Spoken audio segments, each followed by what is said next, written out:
fun run. G'day, I'm Colin Dangard and welcome to the Colin Dangard Show. Today's subject is fear of riding. Okay, there's a lot of bold people out there, but we've all known a little bit of fear. Except myself, of course, but there you go. With me today is my riding partner for many years, Dr. Ed Wagner, who's an incredible horseman, and his fiancée, Christina Williamson, who is unbelievable. She overcame fear, and that's going to be a subject today, overcoming fear. So, Christina, we'll start with you. Yes. How did you manage this? Well, wow, this overcoming fear has been a topic that's taken a long time, I would say. When I first started riding with these two gentlemen, it was Colin's direction of teaching me how to ride was, follow me, let's go. And we'd go down these steep hills, up steep hills. It was just one terrain challenge after the next. And you kind of didn't have time to even think about it. But it was really scary, and I didn't know anything about it at all. I got direction from Colin, and it was just, it's a long process, really. I mean, I was afraid, but there is one main thing that you cannot forget, is that I was trying to figure out why these two are so addicted to horseback riding, and what was their passion. They just loved it. And I've never seen anyone talk about it like this. I've always seen people in the arena, and they're doing jumps and things like that, but this is different. This is the challenge of trails, and they're just so passionate about it. So, sorry, Colin. So I was trying to figure out why these two are so intent on it. And it's that you reach this level where you become one with the horse. And I got to be so close with my horse that the cues of the horse and myself became together, and it was so fulfilling, and it was so rewarding. I remember when Christina first got on a horse, climbed on a horse, and she sat up there, and Ed was with her, and with me too, and she just burst into tears. I thought, wow, that's interesting. I said, there's nothing to worry about. And very, very quickly she started getting her act together. But Ed is an incredible horseman. I've been riding with Ed for 30 years, and he's quite amazing. And his learning curve was like that. Always, now I feel I used to think about Ed coming up. Now he's at eye level with me. And so is Christina. Christina actually leads us now, which is, look at that woman go, my goodness. But she has learned to communicate with the horse. Well, I was always afraid. Every time I came out with Colin, I didn't say much about it. I didn't want to express that. But I also realized that my fear came from probably other things and wasn't there. It was just that the horse was bringing it up. So I quickly figured out that I had an advantage over other riders in other situations, and that is when he took me to the hunt. There used to be a hunt out in the valley out here, 10,000-acre ranch, and he talked me into coming to the hunt. 50 riders, riding hard, riding fast, riding downhill. It's very intimidating to ride with 50 riders and they're all right next to you. And what I experienced was, out of the 15 who were a lot better than me, I thought, had done it many times, went flying off the horses and probably got hurt pretty bad, broken collarbones and so forth. And I said, how am I staying on? How is it possible? I'm kind of a beginner here. I'm pretty good, but not that level. And I realized that the equipment, number one, the equipment has to be perfect. And you have to have some form of equipment that wants to save you, you might say. And most equipment is not that. To ride the kind of way we do on an English saddle would be almost impossible. I don't care how good you are, you're going to come off. And so I had the original Australian saddle, and I realized that the saddle itself was giving me confidence. And that was a wonderful experience. And when I got done with that and realized that I'm a beginner and I'm doing better than these experts just because of equipment, that gave me a lot of sense of security. So now I had that down pat. Number two, kind of knowing your horse. That, as Christina says, connecting with your horse and so forth. And I think the final one is having trust in the person in front of you, that he's not too crazy. And it might be blind faith, but that's what I did. Nothing wrong with blind faith. One thing about blind faith, it is blind, okay? But I always say that we all experience fear, and I always think of fear as your friend. I was steeplechase for many years, and that's a scary thing to do. People have been killed and end up in wheelchairs doing that all the time. I did some major crashes, and I was always a bit on the fear side, but once the flag dropped and off you go, I always sort of thought to myself, okay, Mr. Fear, where are you? Oh, there you are. You're with me again. Good for you. One thing about fear is it makes you more attuned to survival, because you're pushing the edge and you think, I could get killed doing this, so that rises fear, but it makes you more attuned to everything. I can remember steeplechasing in back on the East Coast, and it was a hell of a runway, going like crazy. There's 30 horses, hooves thundering, mud flying, jumps every 30 jumps around, another jump, gallop, another jump, gallop. And I'm really, really so up there with fear.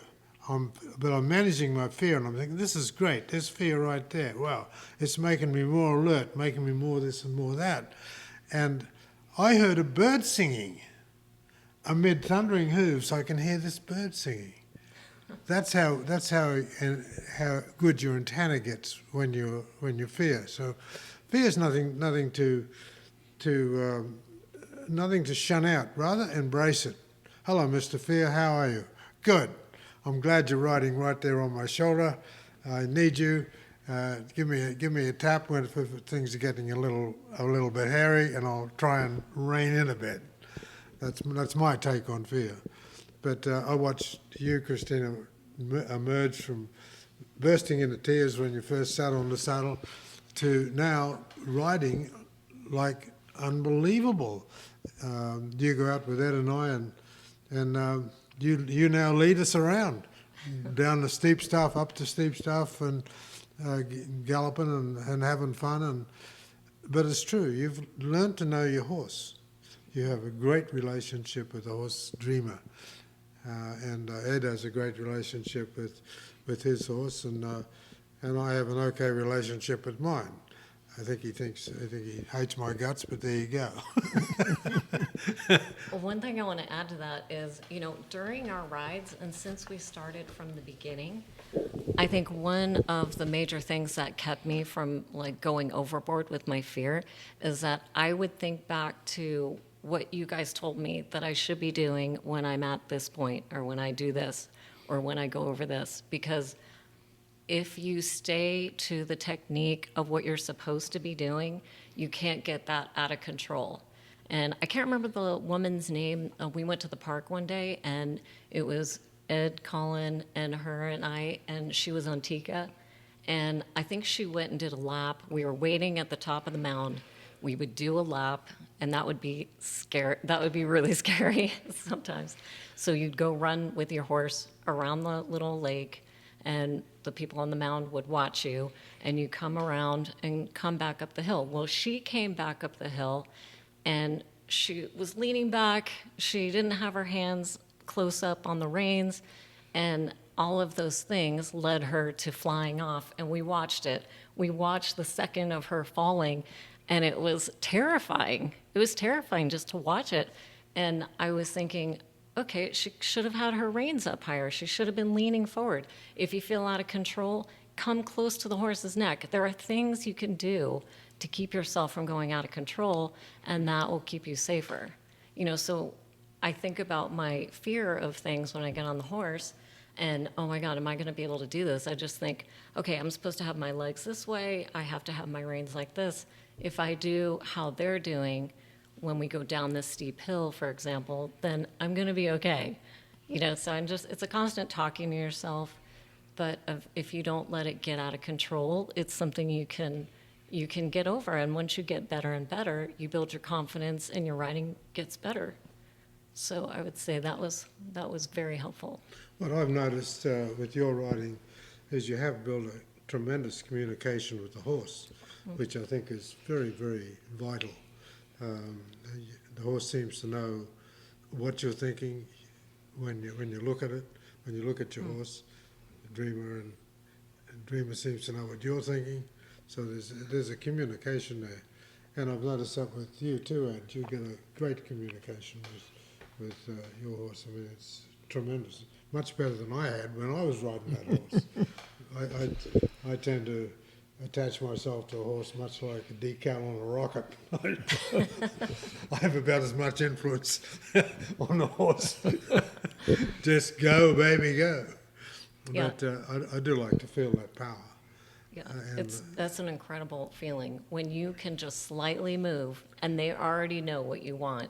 It's just like you feel so it's fulfilling that you have this connection. It's really deep. It's when someone first gets on a horse and they have never been on a horse before, you could tell the difference. That someone, it wasn't that long ago, there was a young girl on the horse in the parking lot. She sat on the horse for the very first time, and she was trying to get her horse to go across the parking lot to meet her boyfriend on the horse. I don't know if you remember this, but she couldn't move the horse. She was trying, she was doing everything that she was told she should do, but she didn't have that connection yet. And now we're at the point when we ride, I just shift, or I just move my leg, and Dreamer knows we're running up this hill. She takes off like a bullet. It's like the most insane feeling. It's like so fast. She's so fast. But I think riding hard, the harder you ride, I feel, the better you become. Yes. You have to push the envelope, because if you just stay in one place skill-wise, well, that's where you're going to stay. You've got to push the envelope, and you have to, when you're getting somewhere, when you push the envelope correctly, that's when Mr. Fear rises. You're making some progress here. So that's how I think fear is a barometer of where your skill level is at and where you want to advance it to. But my feeling is you can't advance your skill level unless you advance through your fear. And fear is not here anymore, it's right over there. And pretty soon fear is not there, it's right over there. So you're not feeling the fear as early as you did before.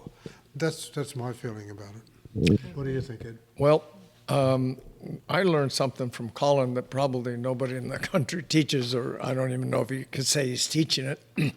And that is, even if I'm anxious and we're going to go out and do our ride for 2 hours, and I might be anxiety, and I don't even know what it's anxious about, but I'm there. What he's taught me is the first quarter mile of the trail, run it as hard as you can. And as fast as the horse can go. And when you're done with that, there's so much adrenaline, all the fear's gone. And I have noticed that that's your technique. And the first time he got me after about 12 years of not riding, and I said, well, I just like to walk. I don't want to do too much. But, he promised me the second we hit that trail, he was in a dead run. Well, I could hang back, but I did it. And by the time I hit, about 20% of a mile or maybe a quarter mile, I went, wow, I can do that. I can do anything. And each time I come back, there was another technique which I used. Christina had about 6 months ago, a bad crash. Wasn't her fault. There was mud, and we didn't realize that the horse sank all the way into it like quicksand. And the horse was in difficulty. It took a half an hour to get the horse up because of the difficult situation. And in just getting up, trying to get the horse up, Christina maybe got her ribs broken just from that, not from the fall. The point is, she was highly anxious after that, unexplained anxiety. And so I knew there was really only one way. And I said, Christina, we're not going to do anything hard. In fact, you're going to lead the entire trip, the entire next ride, for the next hour and a half. You just do whatever you want to do. Well, her leading upped her like 3 years of confidence. And I didn't put any pressure. And she took us on an incredible mountain ride at her pace, and that set in and took away her fear. So, one, do something a little daring when you first get on in a safe area. Number two, if you're a beginner, maybe lead part of the way and see how it feels. Yeah, that's very good advice. The fear is a wonderful thing. I keep saying that, but it's true. You don't get anywhere unless there's fear out there. What have you done? You can sit on a couch and there's no fear at all. So the reverse of fear is sitting on a couch. But you can go, well, I'll do this with the horse or that with the horse. And the more you do with the horse, the more the horse wants to do with you. But fortunately or unfortunately, the horse gets a real good sense of where we're at mentally. Yes. And they know fear when they feel it. When it's there, they'll pick it up like a dog smelling a scent. Yeah. They're right on it. Yes. And so you can't fool a horse. You can say, well, let's do this horse and give him a good old pat or something, but you really can't fool him. And I remember when I was steeplechasing, I had a big runaway horse called Tower. He was dead set runaway, but he was a great horse. And I'd get a bit anxious about steeplechasing on him. So I decided one day I'm going to, instead of trying to cover up my fear, I just take a real good belt of port, about this much port, and get a real good buzz on. So just strutting around, yeah. Oh, belt that down. Oh, that feels good, doesn't it? So I go up to town and say, well, the boss is here. We're going to rip it up. And he just looked at me like, I saw it in his eyes. He says, you're full of shit. I said, yeah, you're right, okay. They kind of know, you can't fool them. Yeah, you can't. It's a wonderful thing. You know, you can feel the postman, and you can feel about anybody else as human, but you can't fool a horse for some reason. Yeah, and along with going on with both of what you're saying about the cues and, being at that position with the horse where you're really learning, when I was leading and when that is probably the best way to get the trust with the horse, and that building your confidence helps you get over the fear. When you are, especially in trails versus in a different environment, the trails, the horse has to know what direction you're going, and you rely on each other. And I would say that kind of increased the confidence, it decreased fear quicker than in any other environment. So the trails were really good for that. Well, and you have to remember that the trails we ride on, nobody else would ride on. I don't know anybody else. Maybe in the hunt club they did, but not as treacherous as what we do. Yes. And the odd thing about it, I've noticed with both of you, either of you, is you don't find it treacherous anymore. You're right there, and I'm getting a bit getting a bit anxious about not being able to get any more fear out of you guys. Don't know what I'm going to do. This is. I liked it when Christina used to squeak, go make all those lovely noises. I said, "Oh, good, she's squeaking. This is great." Now she says nothing. Says nothing. So I got to find steeper country, do something, and I still can't get her to squeak. And now she's leading me, and I feel like squeaking. Do you remember the first time we went over that drop, or at least the first time I went with you both over that drop? You said, "Don't worry, you can do it. It'll be fine. You just follow us." So Ed goes down. He goes down the drop first. Then I see Colin go down, and he's right in front of me. And I see you grab the back of your saddle. And I thought, oh my God, what are we doing right now? It was really steep. And we still talk about that every time we go down it. It is so steep. The horses have to actually slide. They slide like a good, 20 feet. Yeah. It's not like they're walking down the hill. Right. Yeah. They're sliding down the hill. But I think again, it's that rough country. And we're so fortunate that we can just go out nearby here and find really rough country that there's nobody else on, and for good reason.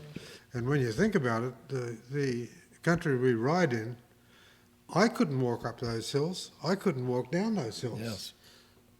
I couldn't. I wouldn't have what it'd take to get up them, or to stay upright, because it's really, really steep. But the horses love it.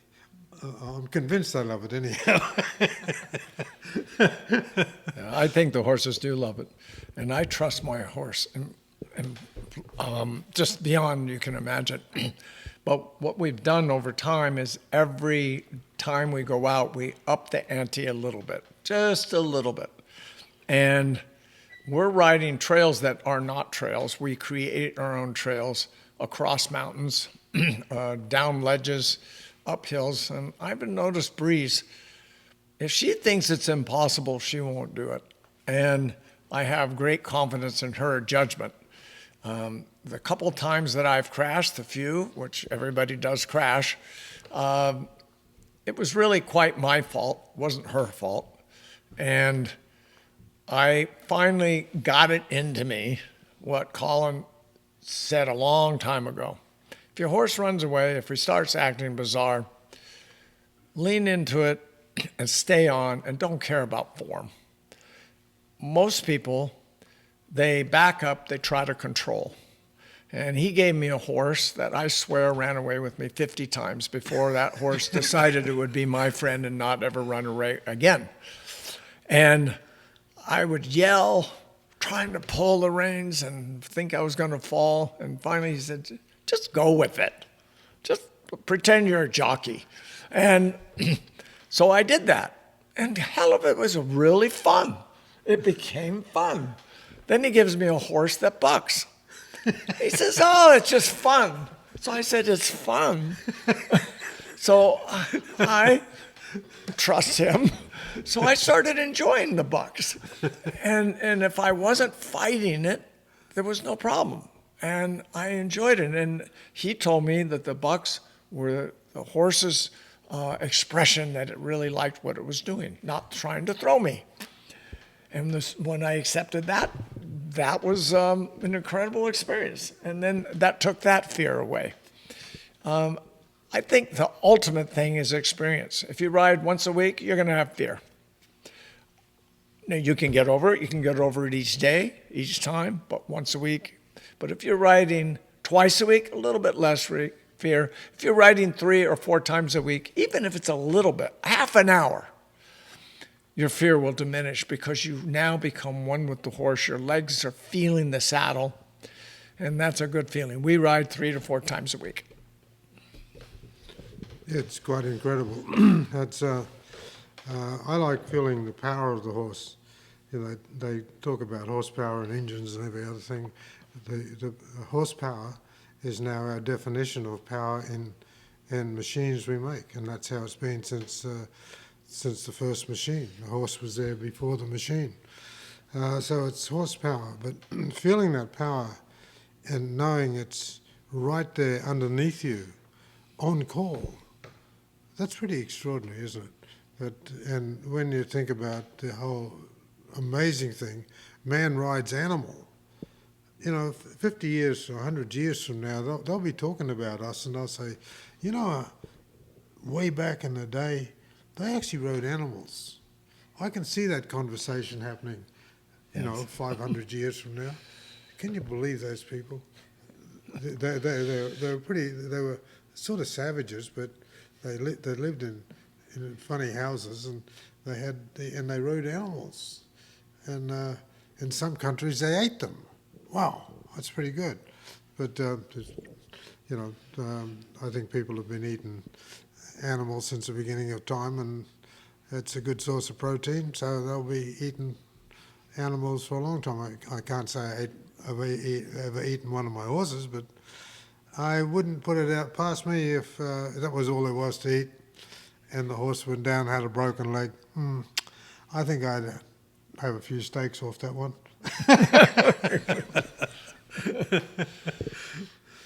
But how do you connect with that power of the horse? I mean, when do you know that you're checking in? What do you see? What do you feel? Well, Dreamer, for instance, she loves to run, and there are certain runs that she just takes off.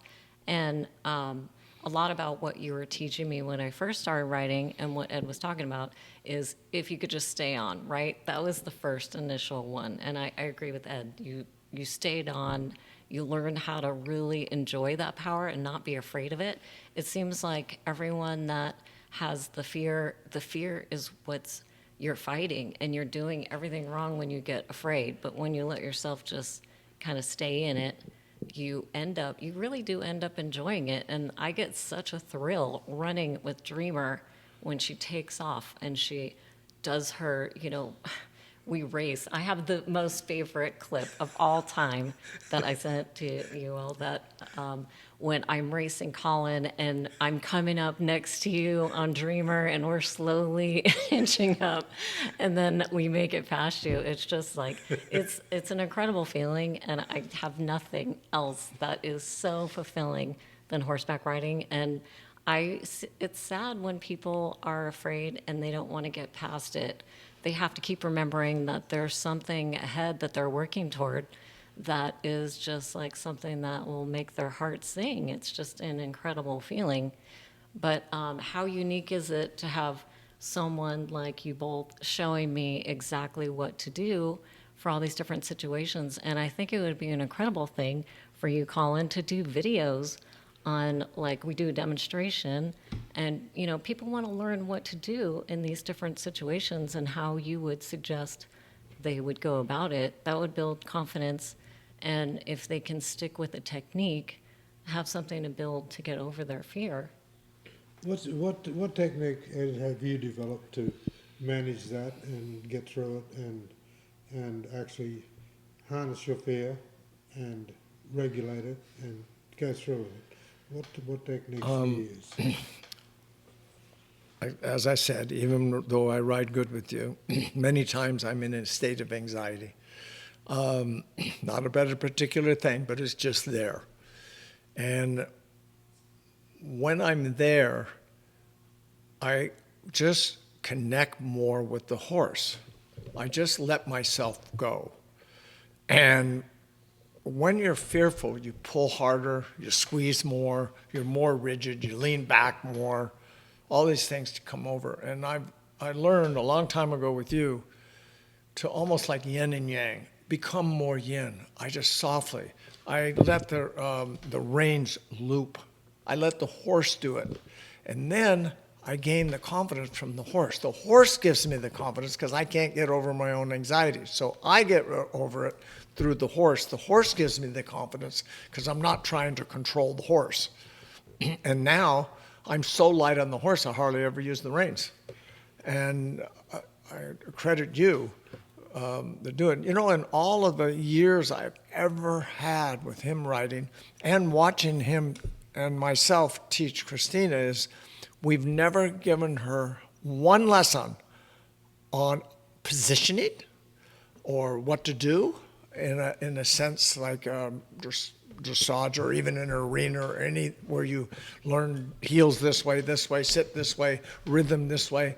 We let it happen naturally, totally naturally. And she now has better form than us. And we've never even taught her about form, not one time. That's something I've noticed too, much to my chagrin. I said, that woman looks better than I do. That's a problem. It's like when I first went on the hunt with out on the West Hills Hunt Club, and David Windler was the huntsman, and he gave me a horse called Geronimo, big powerful thing. He says, you said you're right. He says, so I'm giving you Geronimo. It's a bit of a runaway, but you can ride, so you should be okay. And I says, yeah, fine. I said, so I get on Geronimo, and he's snorting and carrying on, and I'm thinking, no, this is going to be right. And I'm sitting in an English saddle for the first time in my life, really. An English saddle. I'm going, wow, where's the saddle gone? I'm used to Australian stock saddles, nice and deep, and you're in it, you know, you can throw yourself around a bit. Going, yeah, there's nothing here. So anyhow, we take off. Geronimo takes off. And just, I had no chance of holding that horse at all. So we quickly passed all the fields. There's 30 other riders, past them, and we have the hounds of what they call have gone away. So our horses are chasing the hounds, and we're just flying. And I'd jump over a couple of fences, and I didn't even know what to do. I just stayed there. This thing jumped over the fences, and we get right up there, and Windler says to me, he says, yeah, he says, you're right about that. He says, you do ride. He says, you look like shit, but he says, you stay on. I said, well, that's my object. I said, thank you for the compliment. I said, I'm not about form. I'm about getting there and staying on. I don't care what you look like.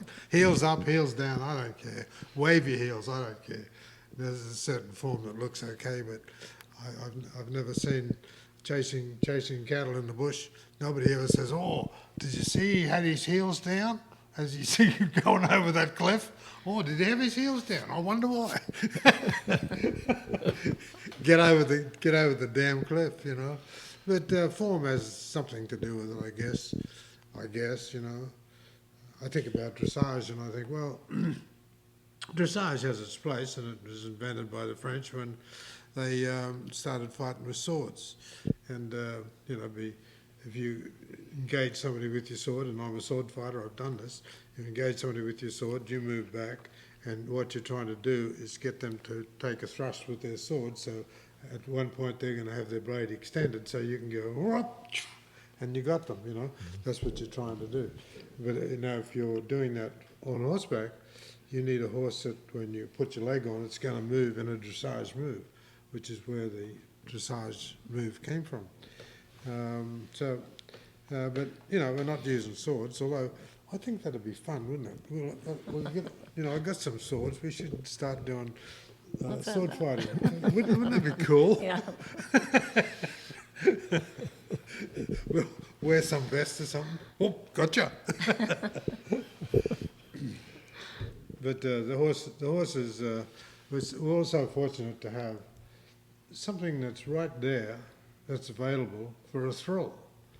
You know, you can get a fast car and you can take it out on the highway and open it out, and that'll cost you $500 in a ticket or $1,000 or whatever. And now you get, so you can't do that because there's too many people watching you. But how wonderful, you can get on your horse, go out no place, find a big bad hill and go down it. Wow. And if that didn't work, go down it faster. You have control over your level of fear that you can take. And I like that. It's the last real freedom that people have, I think, is riding a horse, because it's unregulated. Thankfully, it's regulated in some areas where people are watching you, but you can go someplace where there's nobody watching you. We do it all the time. There's nobody watching us, and That's great. we traversed country that nobody could walk. I've never seen anybody on foot walking where we ride. Never. Nor have we ever even seen another horse in all the years we've ever done it. No hikers and no horse people. Yeah. And we're doing it ourselves. And Colin has taken me on things that I've been very nervous about. A couple times bad crashes, but it was my fear that did it, I think, or leaning back or doing something. But the experience of feeling rawness of the self out in the wilderness. And one thing he told me, and I think he sensed maybe I was fearful, maybe it was 7 years ago. He said, you're never going to, now he's older now, so I don't think he'd tell anybody this, but he said, Ed, you're never going to be a great rider until you can ride these mountains by yourself with no other people around. Well, I didn't know that was not wise. So I did it, and I used to take my horse out and ride all these mountains by myself. And that changed me. To be talking to your horse for an hour and a half in the wilderness is an incredible experience. It can't be matched in any life in a city or anywhere else. And that grooming, I would come back and tell him my story. And then now I don't need to do that. And now he says, maybe it's not so wise. But I'm so glad I participated in that 1 feat of doing that many, many times. I never even knew it was against the rules, in a sense, safety rules. I just did it because he said it, but it was the greatest thing that could have happened to me. Well, the one safety thing we all observe, and that's I'm pleased with that one, is we wear helmets. And having split 4 of them, and I got bad concussion wearing one of them. Ended up in the hospital for a while, and I should have been there longer, but didn't, walked out. But if I hadn't had a helmet, I don't think I'd be here, because that helmet took a hell of a hit. The back of it was all banged in, and my head hit the inside of the helmet, and that caused me a severe concussion. But imagine if you didn't have a helmet. Now, I think the other things, people wear vests, and vests are okay, but I think a helmet's the best thing and the best thing to have. And I always say, speed is your friend. You fall off a horse from a trot, and it's a dead drop. You fall off a horse at the canter, horse is moving along at, say, 15, 20 miles an hour, you hit the ground, you roll. Well, that's a whole difference than a dead drop, isn't it? So I said, I've never heard that before. He had me ride his horse once, and we were our signature ride, first quarter-mile blast, and I was just getting used to that. But my horse did a 360 flip. She wasn't well, but I didn't know that. Little underweight, very tired, and tripped. And it wasn't just a trip and come back up. She literally went over at a full speed. And that fall that I went and rolled, I had almost nothing wrong with me, because I immediately hit the ground, rolled, exactly what he said. And he didn't even come down to ask how I was. He didn't even ask. And I was laying there with a horse across my belly. And I got up, and he says, what are you going to do? And I said, we're going to continue our ride. And I got back on, and I was just a little sore. But on the couple of falls I had where, like he said, we were just not doing much, maybe walking, but it was a particular thing, and the horse fell over. I got hurt bad and bruised heavily, and it took like maybe one time I broke a rib. But as he said, the speed made it not hurt. yeah, I used to practice, haven't done it for a while, but don't think I need to do it anymore. But I'd ride along, and I have a horse in front of me, and fly off. See a whole bunch of bushes there, fly off into those, and just turn and roll, and just practice it a little bit, so that when it does happen, it's not going to be a new thing. And I think I was out with you one time when the saddle slipped or did something, and I went over the horse's head. Oh, yeah. Yeah, That was pretty interesting. yeah. I thought, well, oh, that's amazing, isn't it?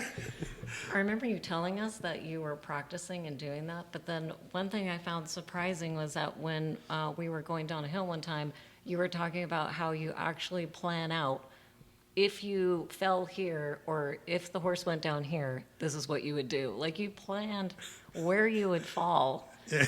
And that, sometimes I think about that, but I mean, I don't want to think about falling. I mean, what's the best thing to do?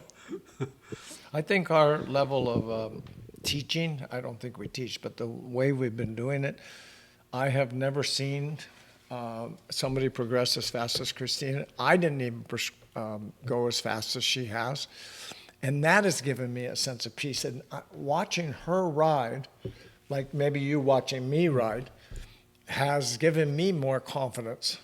In other words, watching you ride makes me feel far less anxious, that I could even impart to you how to ride without teaching you so much, has made me so much more confident.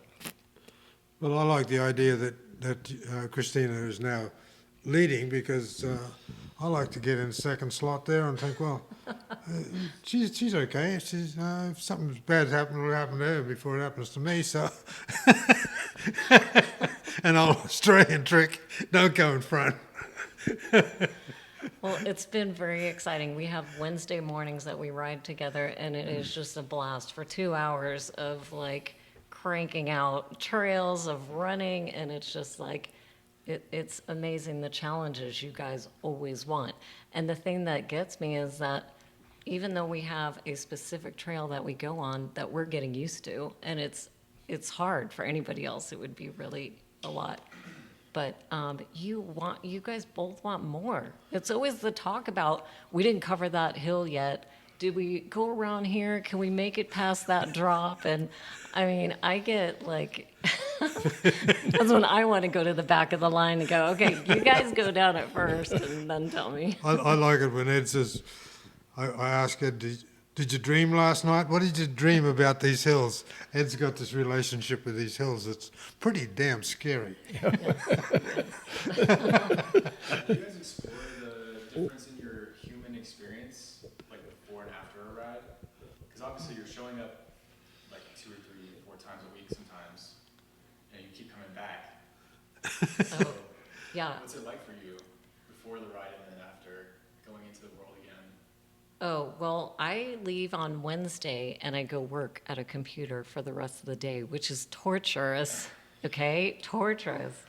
It's so hard. Being out in the nature and in those hills is just, it's so peaceful, and it's amazingly beautiful in the morning.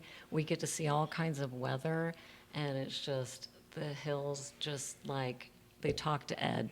Ed tells us this all the time. I think Ed has a map in his head, by the way, of like each trail, because Colin and I are behind him going, where the hell are we right now? But it's just, it's something that it just feeds your soul. You cannot get enough. And if I fell again and had a horrible fall, you just don't want to let go of that. You keep wanting to go back. There's no way I would quit. Well, the thing is, riding horses, you are going to fall. I don't care how good you are, because horse puts his foot in a hole and half goes over. Well, gravity takes over. Gravity has got nothing to do with horsemanship. That's to do with gravity, and we're all victims of gravity. Eventually, you can.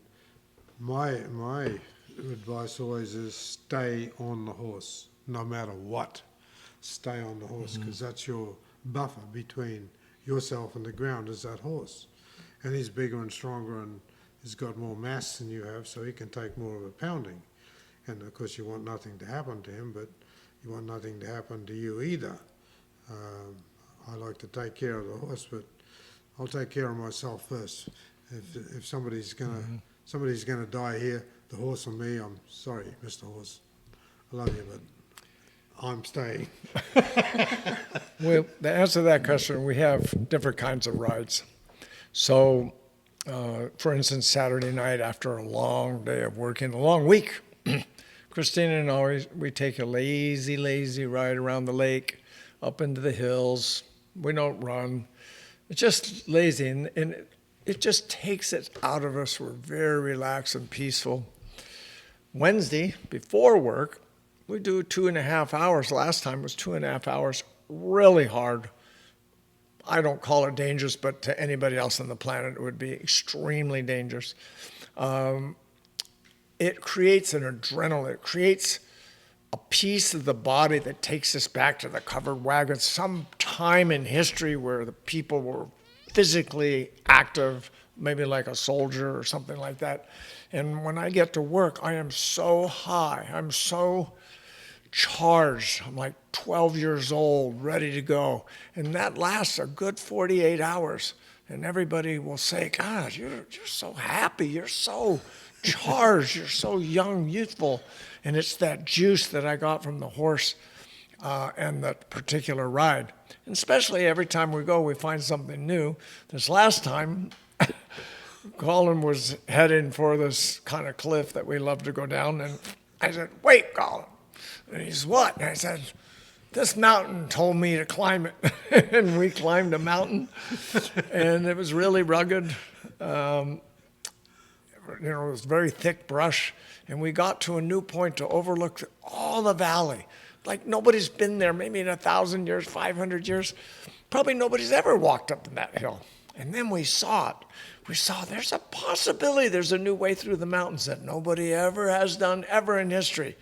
And we may explore that.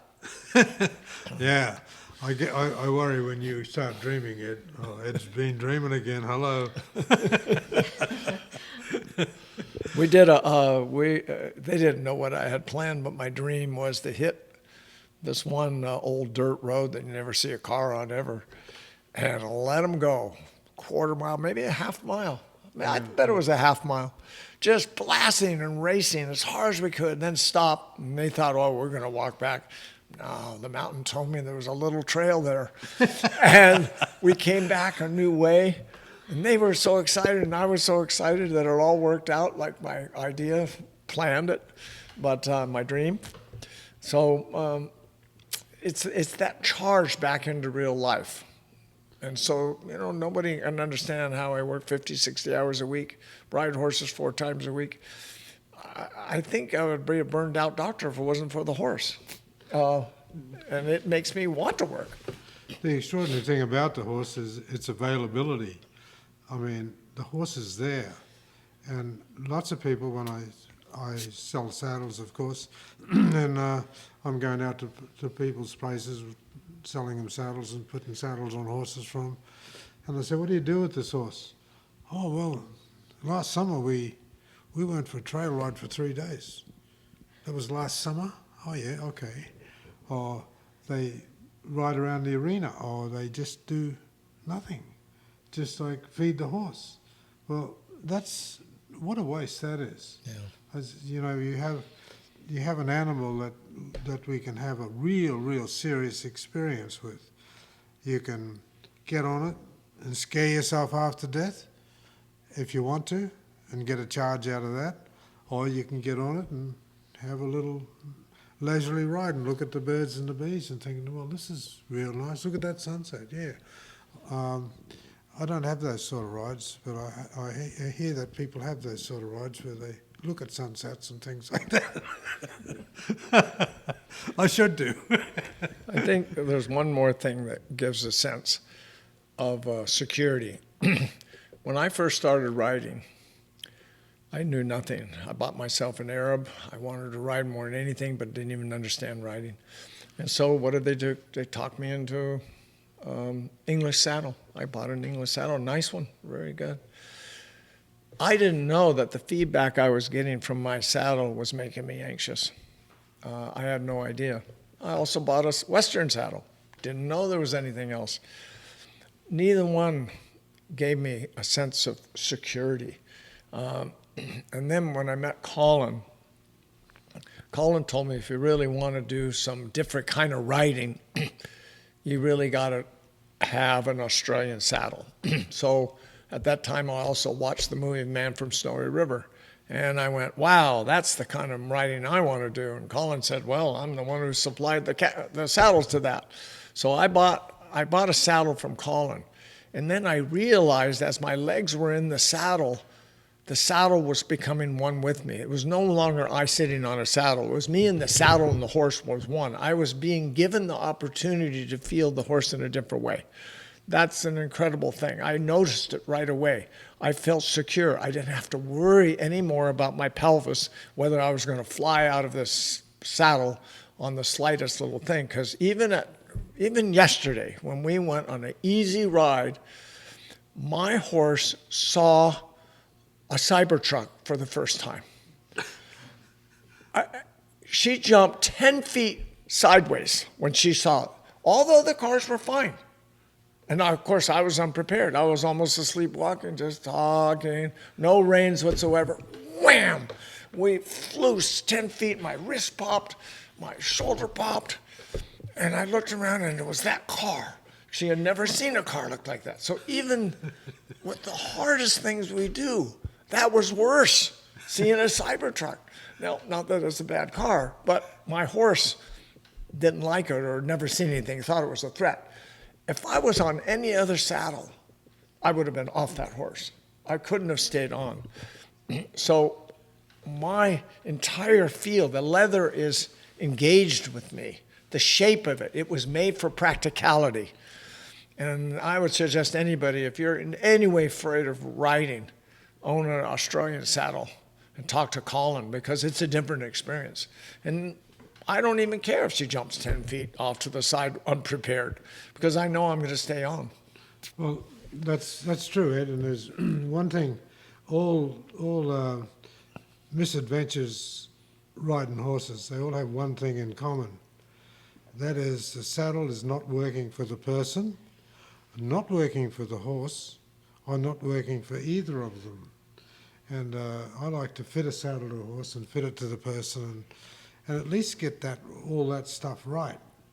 It takes a bit of expertise. I've been doing it for 40 years, so an orangutan could do it, probably do it better if they did it as much as I've done, but there you go.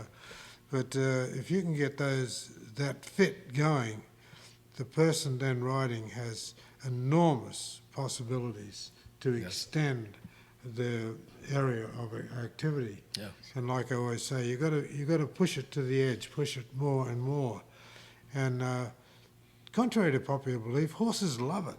I'm totally convinced they like the action. Yes. Because you see horses when they're playing with each other, what do? Chase each other and run up this hill, up that hill, and they're having a ball.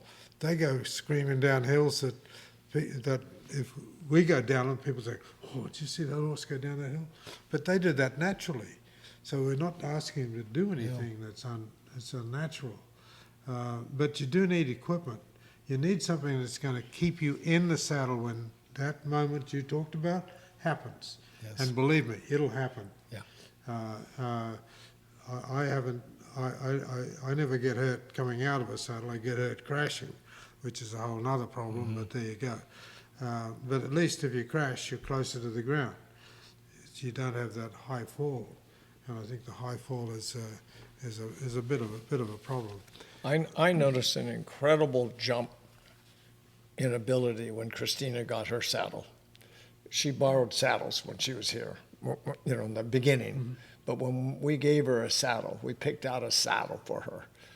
You transformed. It's like your legs knew the horse now. And it was a perfect fit. And I believe your confidence went up 30% just from that. Yes, You should definitely. explain that. Well, with all the different kinds of moves we're doing, I absolutely rely on that. You're leaning up against it. If it wasn't there, those wings at the front, that really holds you in. And the specific saddle I have a Colin Light, which is my stirrups are kind of together with, I don't know, explain that. It's like a flap or something, the Yeah. leather flap. Yeah, stirrups are in a dressage position. You can actually ride dressage in most Australian stock saddles if you want to, but you can ride dressage, or you can ride, which I think is the way we three of us ride on long rides, is we sit back a little, get your feet forward, drop your heel down, and then you're sitting not just on the butts of the pin bones of your backside, you're sitting on some of your thigh, and the more you can spread out the bearing surface that's coming down, the more comfortable it is, because it's the bearing surface of downward pressure is divisible. The bigger the surface, the less pressure. That makes all the sense in the world. So the more you can get your feet forward, drop your heel down, and that's one of the things that really drives me crazy with instructors trying to tell people, keep your legs under, keep your elbow and heel and everything in a straight line, and keep your heel down. Well, that's the worst way to ride a horse I know of. Okay, it might look pretty, but it's like saying, well, you know, that ballerina, look at that ballerina on that stage, look how pretty she looks. But she's walking around on her toes. Well, who walks around on their toes? You know, it might look pretty up there, and I think dressage is the same way. It looks pretty. It's got little or no application in actually riding a horse on rough country at high speed. Right. If you're going to do that, you're in the wrong. Yeah, you naturally seem to move the way you need to move, and when you're standing up and running or whatever it is, you just naturally go into that position. And I think that's another reason why I got better faster, was you didn't tell me and what to do exactly, and I didn't know anything beforehand. So you just kind of like got to wing it and see what feels comfortable, and then you just have to go with it. But the saddle is a huge part of being confident on the horse, and I've gotten so used to that. I don't think I could ever change any saddle. I like the sheepskin on it. I don't move around. It's perfect for me. It's perfect for Dreamer. I think that builds a lot of confidence. The things to get over fear for all the people who would like to right now go, yeah, I'd really like to ride. It's the experience, meaning how many times in a year you're going to ride. And the more you do, the easier it is. Number two, you got to have superb equipment. Superb, not something that looks pretty, not something because somebody said, something that is super practical, makes you feel. I think his saddles, nothing compares to them. And if he fits you, then you're even better off. The next thing, there's a difference between being out in an arena or an area that's being taught and the teacher's standing there telling you what to do. I don't agree with that, maybe one time only. I think your teacher should be on a horse. You learn faster, not by words, you learn faster by sight. On anything, it doesn't matter. And when you watch the person in front of you, the teacher in that case, you start emulating what they're doing, how they're moving. How did they go across that stream? You're watching it rather than hearing it. And so I think that's the super part of it. And then allow that teacher to say, you know, I would like to go a little more, and be willing to invest the time. The reward will be substantial, unbelievable. Also, I've noticed with Christina and Ed, I've noticed that both of you have really got into connecting with the horse. You look at the horse, when you're bridling them, and you pat them and talk to them and saddle them, and they get used to your voice, and I notice that's a very good thing, which I've always encouraged. I think you've got to be talking with your horse, and yeah, sure, they don't understand the English language, but they do understand your voice. If you say to a horse, oh, nice horse, yeah, you're a pretty nice horse. I hate that, quit that. Well, that's two different voices, isn't it? It's two different, totally voices. Yeah. So it's the tone of your voice carries a lot to the horse. They know exactly I'm sure they know what we're thinking half the time. It's I like to do little experiments. I'll be riding along, and I'll look at a bush over there, and I'll be looking at the bush, and I'll look back at the horse, and I'll look back at the bush, and look back at the horse, and then I'll try and get a vision of that bush, and try and use, think of my mind as a projector, projecting an image of a bush to the horse, and putting it on its consciousness. Now, whether that, and sometimes it seems to work. Well, maybe it does. Maybe, I don't know. Well, thank you, Christina and Ed, for a good insight and a great revelation on how you managed fear. You are a bold, bold rider, one of the best I've seen. And I used to try and scare Ed. Now Ed scares me. And Christina's coming up there now too. So I'll have to keep my fear in check now as well. Thanks, Ed Wagner and Christina Williams. Thank you, Colin. Okay, mate.